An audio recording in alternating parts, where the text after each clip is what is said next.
and unsurpassed, penetrating and perfect Dharma is rarely met with, even in 100,000 million kalpas. Having it to see and listen to remember and accept, I vow to taste the truth of the Tathagata's words.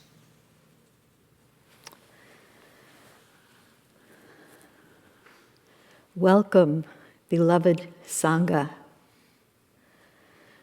Welcome to those here at Unity Church, and welcome to those of you who are viewing from home.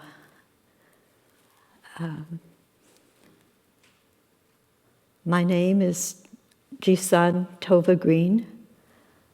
I usually am called just Tova. I'm a resident priest at Beginner's Mind Temple, City Center, and I'm very moved to be giving the talk this morning. Is anyone here for the first time today?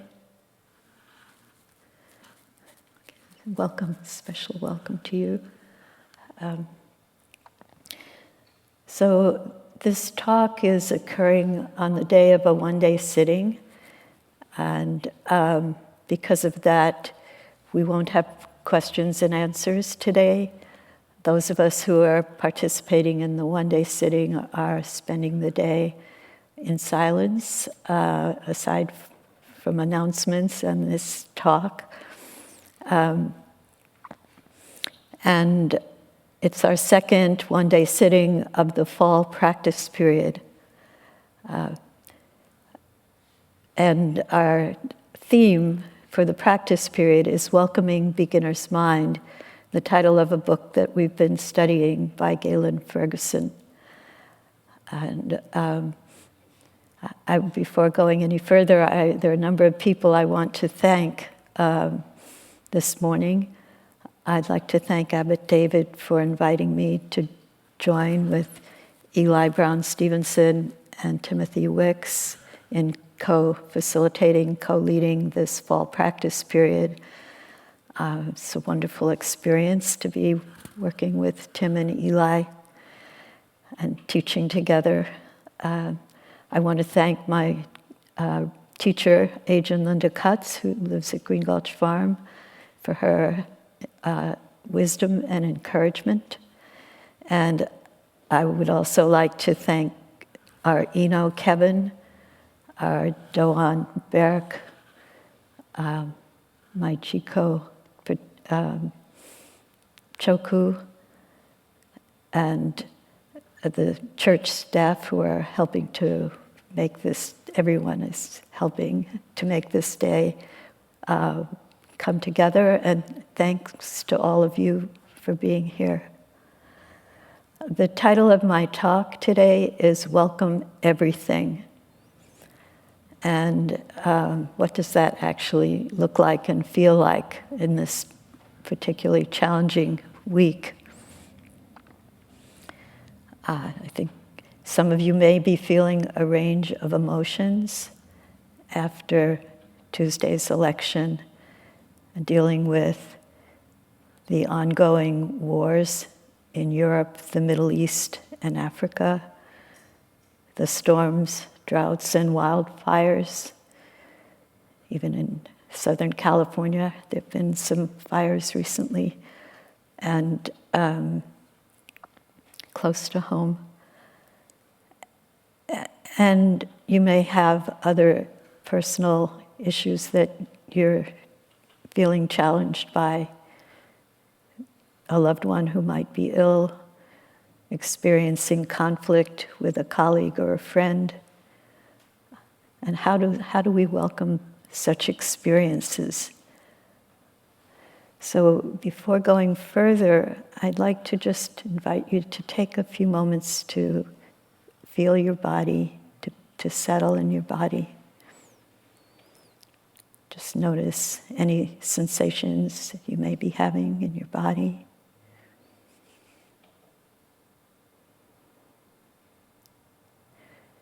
to notice any emotions you're aware of right now. And any thoughts that keep recurring or come in and out. It can be helpful to just notice what our state of body, mind, and heart is at the beginning of, well, at any time. I think it's helpful to take a moment to check in with ourselves. I think it's very important to come together at times like this, and that's part of my gratitude for all of you for coming here, perhaps looking for community. Last night I attended an event at the East. It was sponsored by the East Bay Meditation Center, a center in Oakland that's extremely welcoming and inclusive.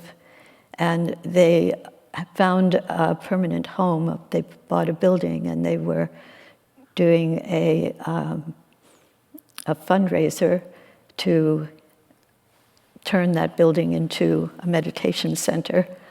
And the event featured a dialogue between writer and activist Angela Davis and the Buddhist teacher Lama Rod Owens. And David and Eli and I all went. And it was held at the Scottish Rite Temple, which is a very large and beautiful auditorium right on Lake Merritt. Every seat was filled, and they said there were 1,500 people watching online, which says to me that it's really important to be with Sangha at this time and listen to teachings that can encourage us and to resource ourselves, to take good care of ourselves in body, emotions, and thoughts. So, the three, and to appreciate the three treasures that we have, or three jewels: Buddha, the teachings. Buddha, and when I say Buddha, I don't mean just the historical Buddha, but each of us has Buddha nature to appreciate the teachings we receive from both the scriptures, the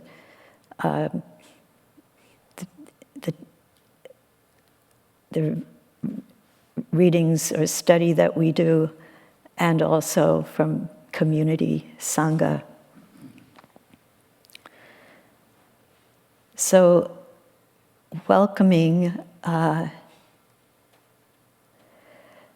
has many aspects to it, and when I gave a talk about welcoming recently in another Zen center, and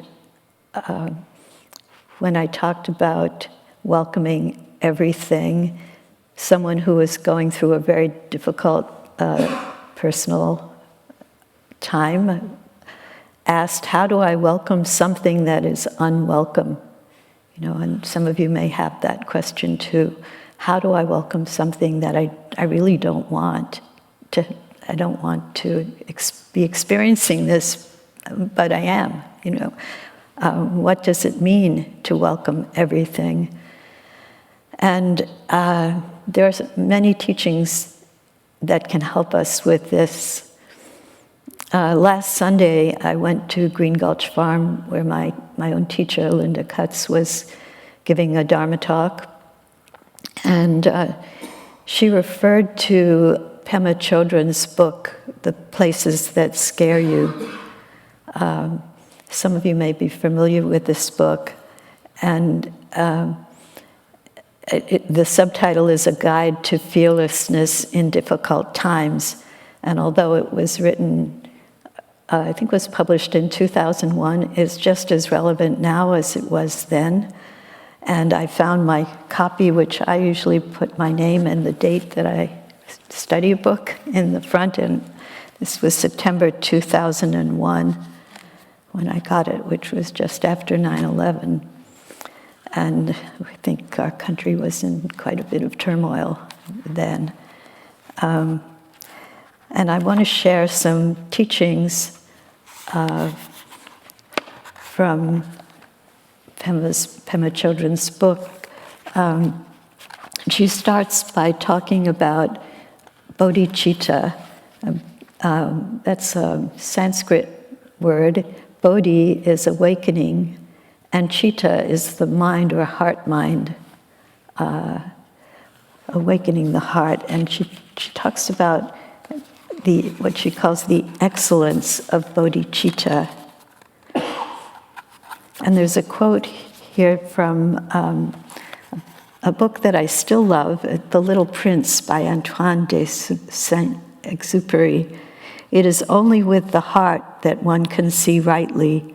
What is essential is invisible to the eye.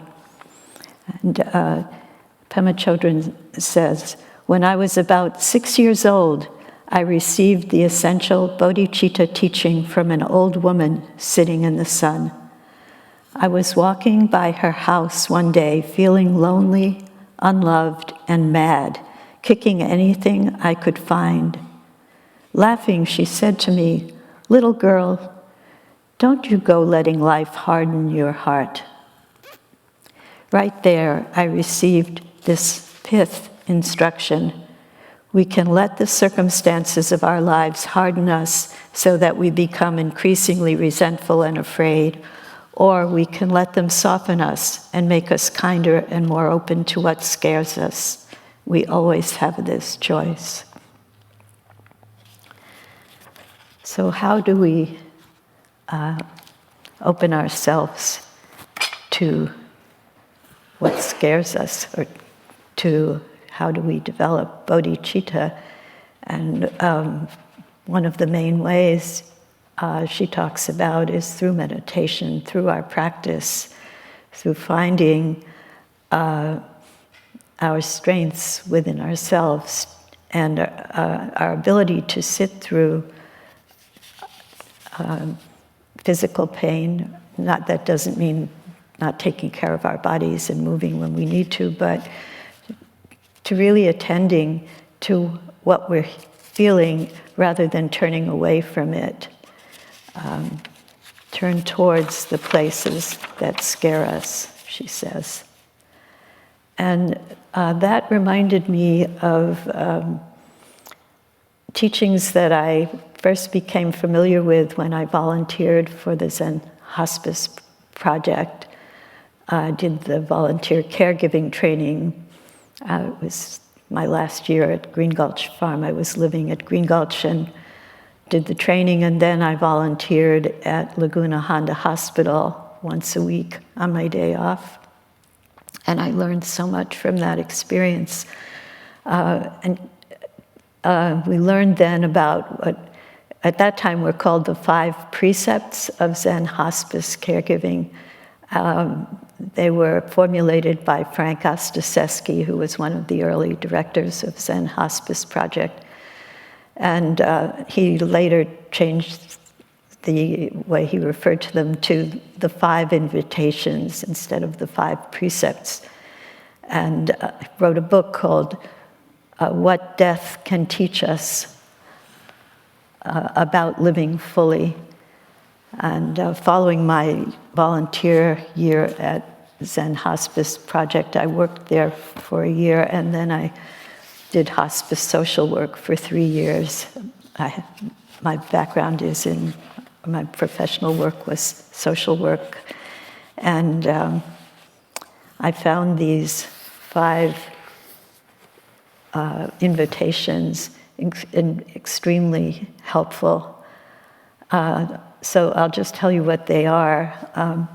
The first one is don't wait. And I think that's the message we get every day. in the Zendo, it's on the Han, awake, awake, each one, don't waste this life.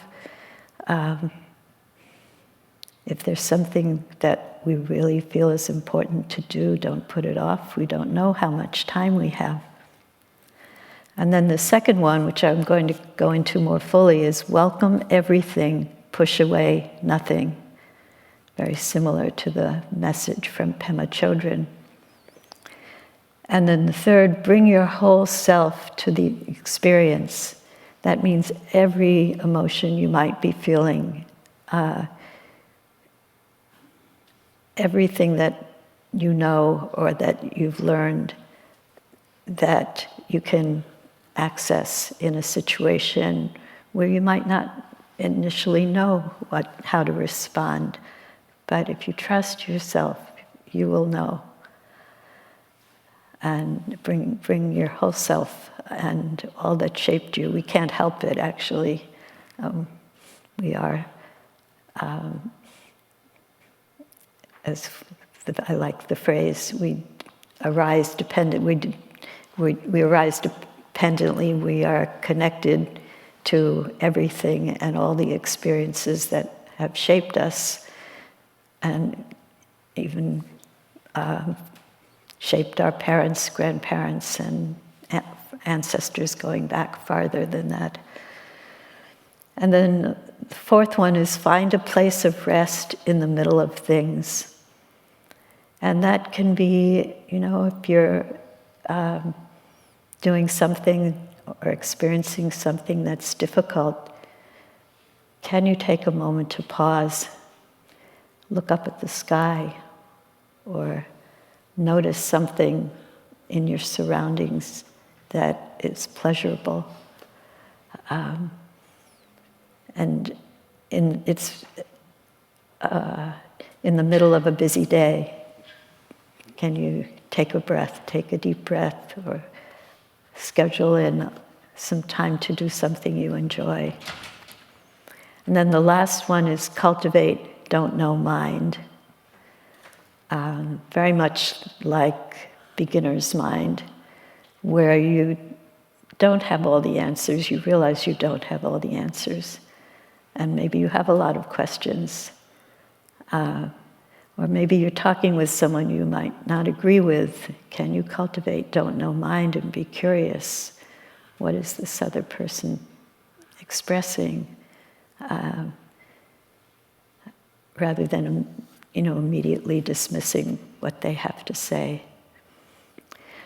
So those 5 precepts, I think, are very helpful in daily life, not just at the bedside of someone who's ill or close to death.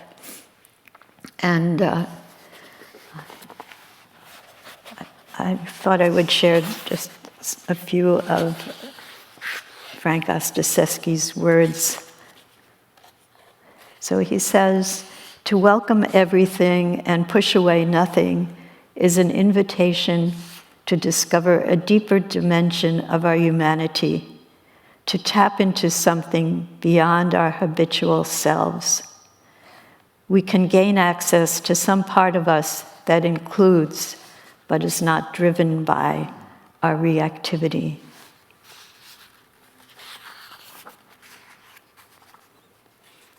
And then he talks about our relationship to pain, which can be physical pain, emotional pain, mental pain. And I think this is particularly relevant to those who will be sitting all day, or sitting, walking, sitting, practicing together all day. But I think it applies to everyone who's here. And he says, we can shift our relationship to pain by the way we give our attention to it, by turning toward it rather than trying to bury it or run in the opposite direction. One teacher of mine suggested that we begin by putting out the welcome mat. We invite in what hurts. We sit down with it and get to know it really well. In this way, we come to understand the nature of the experience and the deeper causes not always evident at first glance. And then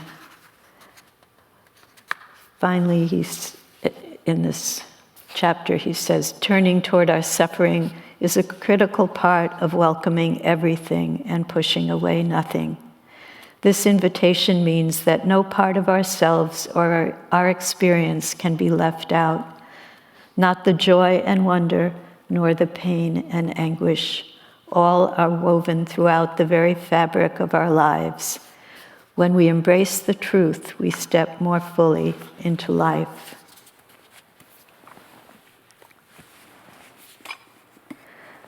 So that can be difficult to do, and yet I think that's what our practice helps us to do, to be present moment to moment with what's pleasant, what's unpleasant, what's neutral, what's painful, what's difficult. And I would say also I find it very supportive to do that with others. And in the Zendo in the morning or evening, if you come to the Zendo, you may feel the support of others in the room and also others who've sat there for decades before. And we're alone together. Many people refer to Zazen in that way when we're sitting with other people. And that can include joining the online Zendo in the morning or evening. It's not, some people can't get here in person, and there's still a way to find that support with our practice.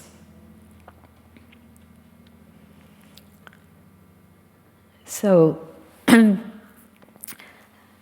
there's a poem by Jane Hirschfield, a Bay Area poet, one of my favorite poets, that points to turning towards what's unpleasant, difficult. It's a very short poem called A Cedary Fragrance. Even now, well, I'll just say Jane Hirschfield spent several years at Tassajara, where many of the cabins are not heated, and there may be sinks, but the water is never warm, even in winter, in your cabin. So she writes, even now, decades after, I wash my face with cold water, not for discipline, nor memories, nor the icy awakening slap, but to practice choosing to make the unwanted wanted.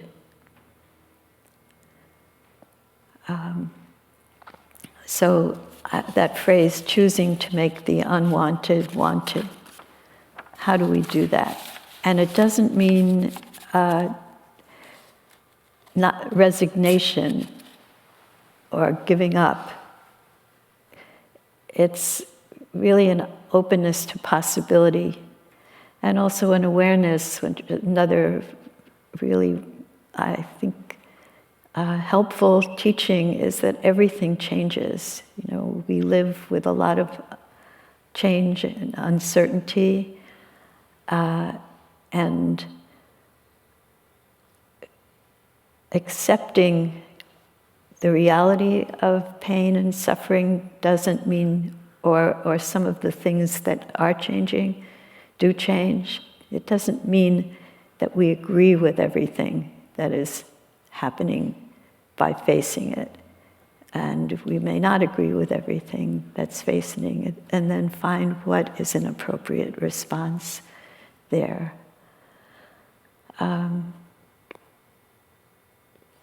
So coming back to meditation, I treasure the words of Suzuki Roshi. I'm sure many of you do as well. And in Zen Mind, Beginner's Mind, there's a section called The Marrow of Zen. And here he talks about the 4 horses, which is not really on the topic of what I want to talk about, but I think it's really helpful when you're doing a one-day sitting to hear this story. And then he does apply it to our Zazen practice and sitting with some difficult things as they arise. But at the beginning of this section, he talks about 4 kinds of horses: excellent ones, good ones, poor ones, and bad ones. The best horse will run slow and fast, right and left, at the driver's will, before it sees the shadow of the whip. The second best will run as well as the first one does, just before the whip reaches its skin. The third one will run when it feels pain on its body.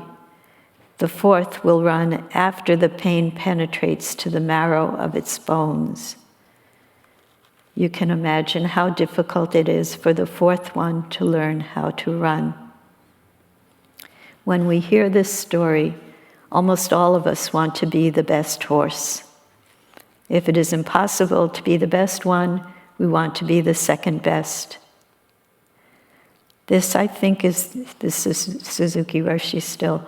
This, I think, is the usual understanding of the story and of Zen. You may think that when you sit in Zazen, you will find out whether you are one of the best horses or one of the worst horses. Here, however, there is a misunderstanding of Zen. If you practice Zen in the right way, it does not matter whether you are the best horse or the worst one. When you consider the mercy of Buddha, how do you think Buddha will feel about the 4 kinds of horses? He will have more sympathy for the worst one than the best one. And then Suzuki Roshi talks about sitting in the middle of our problems or our difficulties, and says, in the Zazen posture which you have acquired by long, hard practice, your mind and body have great power to accept things as they are, whether they are agreeable or disagreeable. And in continuous practice, under a succession of agreeable and disagreeable situations, you will realize the marrow of Zen and acquire its true strength. And I do think that sitting or meditating, whether it's standing, walking, sitting, or lying down, does help us increase our ability to be with painful experiences in our lives. It carries over from sitting with some discomfort, whether it's about what we're experiencing physically or emotionally. I think it really does carry over when we're dealing with difficult situations and may want to feel a need to somehow space out or escape or ignore what's in front of us. But practice, and particularly the support of others, can really help us in difficult times. I think it's also very important, along with that and being aware of what's difficult and turning towards it, to also really nourish ourselves in getting enough rest physically nourishing ourselves, eating well, sleeping enough, talking with friends, talking with teachers, finding people who you feel nourished by. So I would encourage all of us to take good care of ourselves today and every day, but especially in this time, I think it's going to continue to be a challenging time for a while, maybe always. We can't, we really don't know what to expect. But in the midst of that, I think we can find our own bodhicitta, our own awakening mind, our own spacious mind, and our compassion, caring for others and for our communities and our planet. So I want to just encourage everyone who is participating in the one-day sitting today to take good care of yourself. Find moments of rest in the middle of things. If you want to talk with a teacher,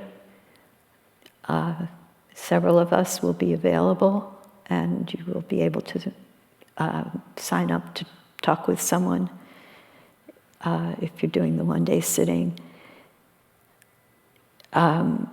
Also, this coming week for everyone,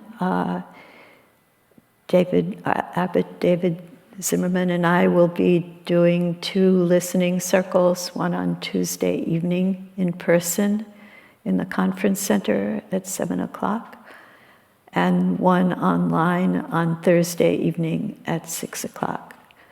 So if you feel that you would benefit from listening to others and being heard yourself, please consider attending one of those. And also, Abbot David wrote a beautiful statement that was in yesterday's Sangha News. I would encourage you to read it. I think we really can learn from one another, support one another, and